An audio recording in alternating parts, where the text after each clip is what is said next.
शेतकऱ्यांसाठी सुधारित पीक विमा योजनेला राज्य मंत्रिमंडळानं मंगळवारी मंजुरी दिली। त्यानुसार 1 रुपयात पीक विमा योजना बंद करण्यात आलेली आहे। तसंच पीक विमा योजनेमध्ये सर्वाधिक भरपाई देणारे स्थानिक नैसर्गिक आपत्ती हंगामातील प्रतिकूल परिस्थिती नुकसान भरपाई हे ट्रिगर आता रद्द असतील। आता केवळ पीक कापणी प्रयोगावर आधारित भरपाई दिली जाईल।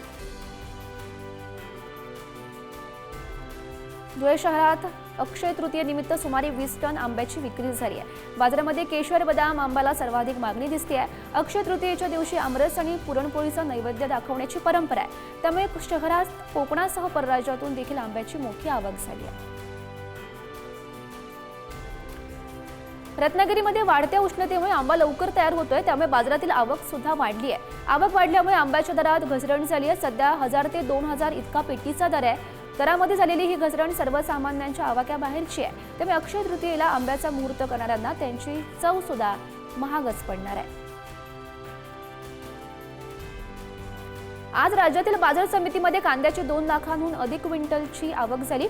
लासलगाव बाजारामध्ये उन्हाळ कांद्याला कमीत कमी 500 रुपये तर सरासरी 1200 रुपयेचा दर प्राप्त झाला। नाशिक बाजारामध्ये सरासरी 850 रुपये, सिन्नर बाजारामध्ये 950 रुपये, कळवण बाजारात 1100 रुपये तर चांदवड बाजारात 900 रुपये कांद्याला दर प्राप्त झालाय।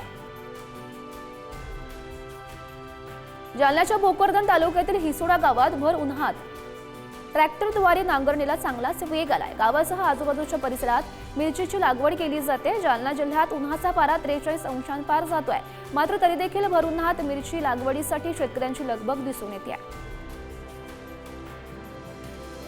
राज्यातील बाजार समितीमध्ये आज हरभऱ्याची आवक 30,757 क्विंटल झाली आहे। त्याला सर्वसाधारण दर हा 5,780 रुपये प्रति क्विंटल इतका मिळतोय।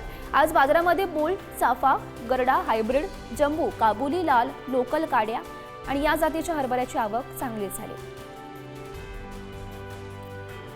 हिंगोली जिल्ह्यामध्ये पाणी टंचाईचा उन्हाळी भुईमुगाला फटका बसताना सध्या दिसतोय। सध्या जिल्ह्यातील बऱ्याच भागांमध्ये उन्हाळी भुईमुगाचं पीक चांगलंच बहरलंय, मात्र पाणी टंचाईमुळे भुईमुगाची पानं पिवळी पडायला सध्या सुरुवात झाली आहे। त्यामुळे भुईमुग उत्पादक शेतकरी आर्थिक संकटामध्ये सापडले।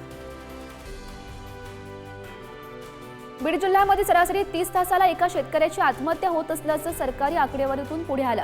1 जानेवारी ते 25 एप्रिल या 115 दिवसात जिल्ह्यातील 90 शेतकऱ्यांनी आत्महत्या केली आहे। विशेष म्हणजे यातील एकाही शेतकऱ्याच्या कुटुंबियाला सरकारी मदत अद्याप प्राप्त नाही।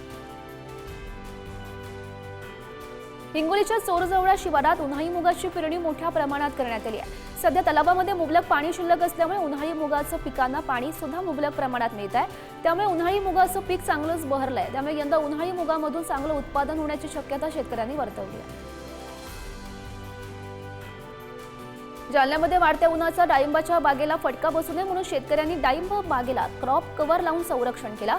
वाढत्या तापमानामुळे डाळिंबाच्या फळबागा खराब होत आहेत, त्यामुळे शेतकऱ्यांचं मोठं नुकसान होत आहे आणि यावर हा क्रॉप कव्हरचा उपाय शेतकऱ्यांनी सध्या शोधला आहे। हिंगोलीच्या हळद मार्केटमध्ये हळदीच्या दरात मोठी घसरण झाली आहे। हळदीचे दर तब्बल 1,500 ते 2,000 रुपयांनी घसरलेले आहेत। मागील काही दिवसांपूर्वी 16 ते 16,500 रुपयांपर्यंत हळद विक्री केली जात होती, मात्र आता तेच दर 13 ते 14,000 रुपयांवर आल्याचं बघायला मिळत आहे। त्यामुळे हळद उत्पादक शेतकरी चांगलेच चिंतेमध्ये सापडले।